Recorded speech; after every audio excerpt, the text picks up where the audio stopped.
The sky above the dense woods crackled with energy. A small, fiery streak blazed across it, trailing debris and smoke in its wake. The object plummeted, tearing through the atmosphere at an alarming rate, leaving a trail of twisted metal and fire in its path. The crash was inevitable, and in the woods below, a single figure, tall and clad in armor, stood motionless, her eyes scanning the sky. She was Lysara, the queen of the Phinarian Empire, and her ship was done for. She hadn't expected to end up here, on this primitive little planet, so far from her home and her people. The war was supposed to be the end of it all, the culmination of years of battle and strategy. Instead, it had become her undoing. Her ship, once a symbol of strength, had been reduced to a smoldering wreck in the woods. She stood amidst the wreckage, trying to piece together what had gone wrong. The moment she'd realized her vessel was going down, there hadn't been time to assess the situation. She'd activated the emergency escape pods, and the last thing she remembered was the thud of the pod's impact with the ground. Her armor, now battered, covered her blue skin and long, pointed ears. She ran a gloved hand over her helmet as she stumbled out of the pod. The cool air of this foreign planet washed over her, and she stood there for a moment, taking it in. It was peaceful, a far cry from the wars she had fought across the galaxies. She felt the absence of conflict like a weight lifting off her shoulders. For the first time in what felt like centuries, she allowed herself to breathe, just for a second. A sudden rustle in the underbrush broke her out of her thoughts. She immediately dropped into a defensive stance, her hand instinctively reaching for the weapon she kept at her side. But then, from the trees ahead, emerged a man. He was dressed in simple clothing, a t-shirt and jeans, his messy brown hair falling into his eyes. He froze upon seeing her, his expression a mix of disbelief and confusion. Lysara had encountered countless alien species in her time, but humans? They were an enigma. She had read about them in the archives, but they weren't exactly the kind of species one interacted with on a regular basis. And yet, here one was, standing in front of her, staring with wide eyes. Hi, the man said, his voice cracking slightly. Lysara blinked, processing the greeting. You speak? She asked, her voice low and careful, testing the waters. She had heard that humans could be unpredictable, and she wasn't in the mood to deal with their strange ways. Yeah, that's usually what we do, the man replied with a nervous chuckle. He was clearly trying to stay calm, but the shock was written all over his face. Listen, I don't mean to be rude, but, are you real? Like, really real? She tilted her head, her long ears flicking slightly. I assure you, I am real, she said, her voice steady despite the unexpected encounter. She wasn't sure what kind of situation she was walking into, but if she was going to survive here, she would have to navigate it carefully. I am Lysara, Queen of the Phinarian Empire. I do not have time for your disbelief. The man blinked again, clearly trying to process the information. His gaze flickered from her to the wreckage of her ship. Queen? Like royalty? And Phinarian Empire? Okay. I'm just going to go ahead and assume this isn't a prank, because that's a pretty elaborate costume. Lysara's lips curled slightly at his confusion. It wasn't often that someone didn't recognize her as the most powerful ruler in the galaxy. She supposed that was a blessing in disguise. After all, she wasn't looking for a confrontation. I am not wearing a costume, she said, her tone dry. I am stranded here. The man took a cautious step closer, still eyeing her with a mixture of awe and skepticism. Stranded? On Earth? This isn't exactly the place I'd expect for a queen to crash land. Not that I know what a queen's crash landing looks like, but, you might want to call someone. Maybe NASA? NASA? Lysara echoed the word, unfamiliar with the term. She raised an eyebrow, trying to decipher his meaning. This NASA, is it a rescue operation? Well, sort of, he said, rubbing the back of his neck. They send rockets into space and stuff, I think. Look, I'm not an expert. Maybe you could, call them on your alien phone or something? Lysara stared at him blankly for a moment. Her advanced technology had been shattered in the crash, and her communication systems were beyond repair. She didn't know if calling a human organization would even be possible, even if she had the means. But she didn't have time for explanations right now. Her mission was to survive, to find a safe place to hide from the war that was coming. The last thing she needed was a lengthy conversation with a confused human. Instead, she sighed. I do not have the luxury of waiting for NASA. I require shelter, and I need it quickly. Can you help me? The man hesitated, still clearly unsure of how to react. Help you? I mean, sure, I guess I could. I don't exactly have a spaceship lying around, but my place is nearby. I can take you there. You, look like you could use a change of clothes. Lysra glanced down at herself, realizing that the tattered remnants of her armor were probably a little much for human society. She wasn't about to get into the finer details of her species' fashion sense with him, though. Lead the way, she said curtly. I am not in the mood to debate your fashion choices. Right. No argument here, he muttered under his breath, then started walking in the direction of the trees. Lysra followed closely behind, her senses alert. She wasn't entirely sure what she had just agreed to. But in this strange new world, a human seemed like the lesser of many dangers. If he was willing to help her hide, then she would take what she could get. She had no idea what she was walking into, but one thing was clear. The war she had been running from felt like a distant memory. Here in this strange land, there were new challenges to face, and somehow she had already started to feel a little less like a queen and a little more like someone who needed a place to stay. The man glanced back over his shoulder, a small, awkward grin tugging at his lips. By the way, I'm Alex, and, no offense, but if you could maybe not, destroy the place, that'd be great. Lysra gave a small nod, feeling a flicker of amusement. I will try to keep my powers in check, Alex, but no promises. The man laughed softly, shaking his head. Great, just great. The journey back to his house was silent, but in the quiet of the woods, Lysra found herself thinking, just for a moment, that maybe, just maybe, this strange human might be the least terrible option she had at the moment. Alex's front door creaked open with a reluctant groan, as if even the wood itself wasn't quite ready to deal with the cosmic absurdity currently stepping over the threshold. Lysra, tall and silent behind him, surveyed the modest interior with the calculated scrutiny of a war strategist inspecting a battlefield. Her eyes darted across the cluttered living room, half-finished puzzles, books stacked in precarious towers, an empty pizza box resting like a fallen monument on the coffee table. This is your throne room? She asked flatly. It's a one-bedroom rental, Alex replied, tossing his keys into a bowl by the door. Unless you count the bathroom as an annex of the royal court. Lysra stepped further in, her boots thudding heavily against the wood floors. The faint hum of alien tech still radiated from her armor, and every time she moved, it let out a faint hiss, as though offended by the surroundings. She walked slowly, inspecting a lava lamp on a side table like it might be a weapon. You use this for interrogation? She asked. That's a lava lamp. She tilted her head. So, psychological warfare? No, never mind. You hungry? Because I think I've got something in the fridge that isn't expired. Or alien, hopefully. Lysra remained motionless for a long moment before responding. I am capable of digesting over 100 types of interstellar protein matter. However, I have never encountered your planet's frozen waffles. That makes two of us, Alex muttered, opening the fridge and poking a suspicious-looking, plastic-wrapped bundle with his finger. We'll stick with peanut butter toast. I mean, assuming you don't violently combust when eating legumes? She narrowed her eyes. I have survived neutron storms and acid rains. Your peanuts do not frighten me. Alex handed her a plate with cautious optimism. Well then, welcome to Earth. First contact is officially crunchy. She took a bite, chewed slowly, and blinked. This is edible. That's the nicest thing anyone's ever said about my cooking. He plopped onto the couch and motioned for her to sit. She hesitated, glancing down at the lumpy cushions, like they might eat her. Finally, with royal poise and just a bit of a grimace, she lowered herself beside him. The couch groaned under the unfamiliar weight of alien dignity.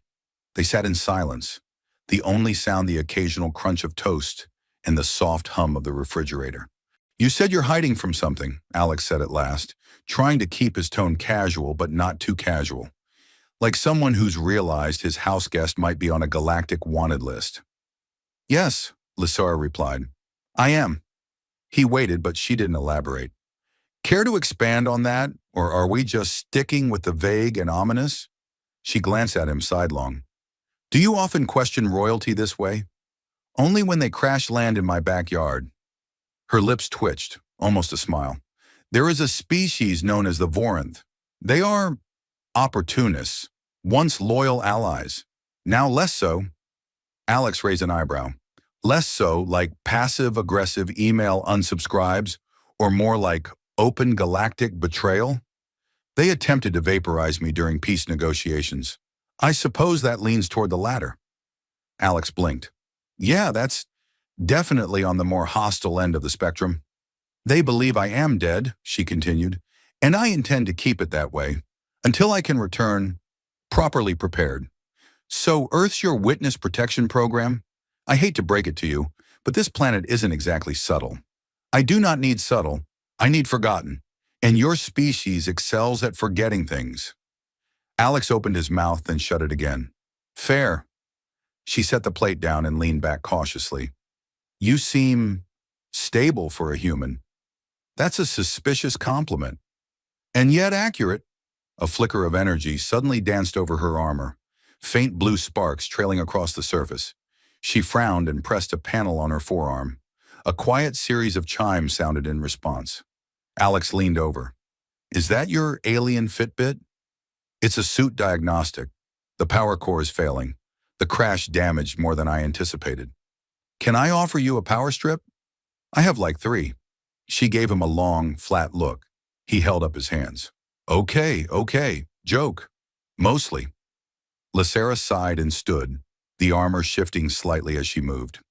"I require a controlled environment, a secure location to conduct repairs." Alex gestured broadly around the room. "You're in my house. If you find something secure, let me know. I've been looking for it since I moved in." She walked toward the hallway, opening doors without hesitation. "What is this?" "That's a closet." She stared inside. "A very small panic chamber." "Yeah, that's where I panic about laundry." She moved on. The next door opened into the bathroom. She examined the toilet, leaned closer, and then looked at him. "Explain this." Alex cleared his throat. "I'd rather not." They ended up in his spare room, empty except for a dusty futon and a stack of boxes labeled "Stuff I'll Probably Never Need." Lysara walked the perimeter, tapping the walls and scanning with a small device that emitted a gentle clicking sound. "This will do," she said at last. "For what?" "My operations center." He scratched his head. "You want to turn my spare room into an alien war room?" "Yes. Your cooperation is appreciated." "Not like I was using it," he muttered. Lysara moved with sudden precision, removing panels from her suit and laying them out with care. From within one of the larger armor compartments, she extracted what looked like a handful of shimmering glass shards. With a flick of her wrist, they floated into the air and began assembling themselves into a translucent, flickering sphere. Alex stared. "That's not from IKEA. It is a portable interface. I am adapting it to this planet's atmosphere. Your humidity is excessive." "Yeah, we're known for that. That and reality TV." As the sphere stabilized, lines of alien script scrolled across its surface. Lysara studied them with an intensity Alex recognized instantly. The look of someone fighting not to let the weight of the universe crush her. He stepped back into the doorway, watching her silently. This strange, proud, deadly woman, sitting cross-legged on the floor of his spare room, lit by a hovering orb of alien tech. It should have been terrifying. Instead, it felt weirdly normal. "You want some tea?" he asked. She didn't look up. "Is it a weapon?" "Number its warm leaf juice." A pause. "I will try your leaf juice." He nodded and walked off, muttering, "Another successful diplomatic mission." Behind him, Lysara allowed herself a breath. Just one. The room was small, cluttered, and far from the vast thrones of her empire. But for now, it was enough. She glanced toward the door, and just for a second, almost smiled. Almost. Alex awoke to the gentle, yet unsettling hum of alien machinery vibrating through the walls of his apartment. At first, he thought it might have been the neighbor's kid trying out a new sound system again, but when he opened his bedroom door and found a faint blue glow pulsing from the spare room, he remembered. His guest wasn't from this planet, and she had zero concept of quiet hours. He stumbled in, hair askew, rubbing sleep from his eyes. "You know," he mumbled, "some of us carbon-based life forms sleep during the dark part of the rotation." Lysera didn't look up from the shifting hologram surrounding her. "I have calibrated this interface to low auditory emissions. The ambient hum is within tolerable Earth decibel levels." "Yeah, well, Earth decibel levels assume you're not sharing a wall with a tactical alien command center." She tilted her head.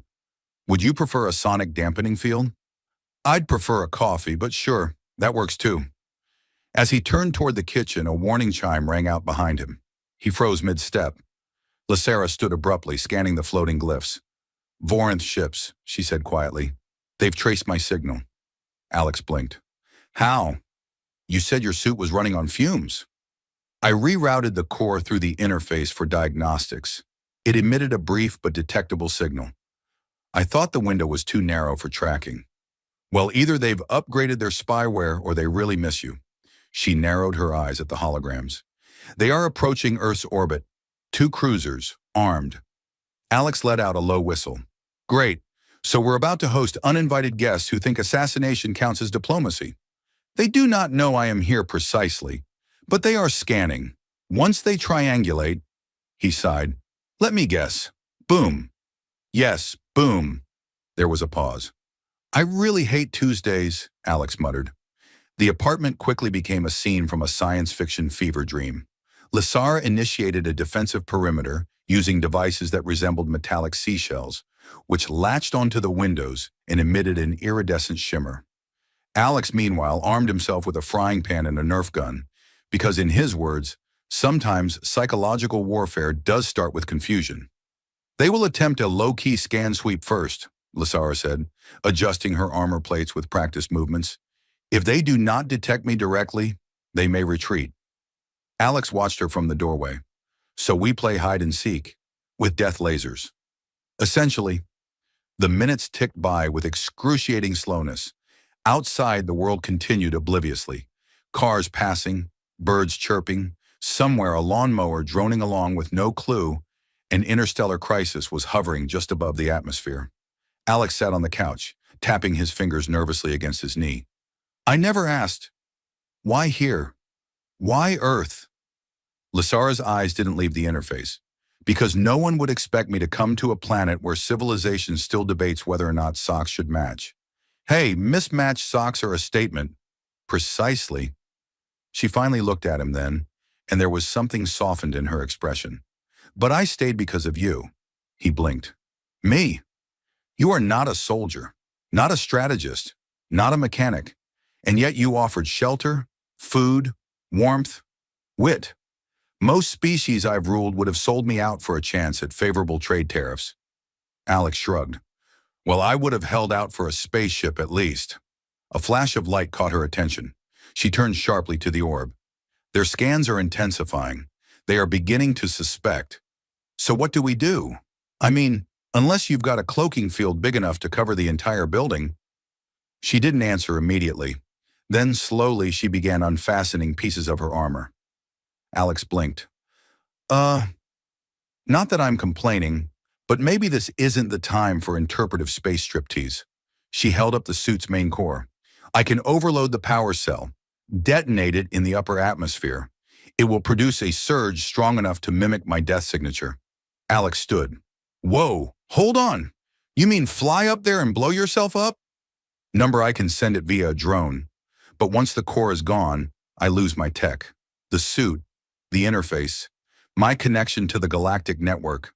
I become one of you," which is a polite way of saying unemployed, underpaid, and badly in need of a dental plan. Her lips twitched. "Yes." He crossed his arms, frowning. "You'd give all that up?" Your throne, your weapons, your alien Wi-Fi? I was a queen constantly hunted, constantly guarding my back. Here I am someone else. Someone with peanut butter toast and lava lamps. Alex smiled. It grows on you. With quiet efficiency, Lysera assembled a small drone from her gear. She inserted the glowing core into its body and programmed its trajectory. They stood side by side at the window, watching the tiny machine lift into the sky, vanishing in a streak of blue light. A few minutes later, the holograms flared. Lysera studied them in silence. Contact severed, she said at last. They've taken the bait. They believe I am gone. Alex exhaled. So, no more cruisers, no more scans. Just you, me, and the broken dishwasher. She turned to him. I'm sorry. The interface is gone. I cannot fix your dishwasher. It was a long shot. Later that evening, they sat on the couch. The apartment felt quieter now, like the hum of impending doom had finally faded. Lysara was dressed in simple borrowed clothes, her long ears poking out from under a hoodie that said, I paused my game to be here. You look human, Alex said. She lifted an eyebrow. Insult or compliment? Observation. She stared at the lava lamp. I do not miss the throne. It was a prison made of ceremony. He looked at her sideways. And here's a kingdom made of old pizza boxes and questionable plumbing. She leaned her head back, eyes closed. I think I prefer this kind of madness. He nudged her. So, what now? She smiled faintly. Now? I learned to make toast myself. They sat like that for a while. Quiet, content. No Voron, no explosions, no blueprints of war hovering in the air.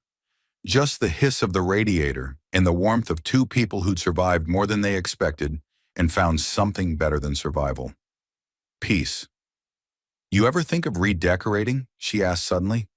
You're the one who called my couch a plush disgrace to royalty. Well, she said, leaning back with a grin, I suppose I'll just have to rule it anyway. Alex chuckled. Long live the queen. She smirked, eyes closed. In exile, perhaps, but happy.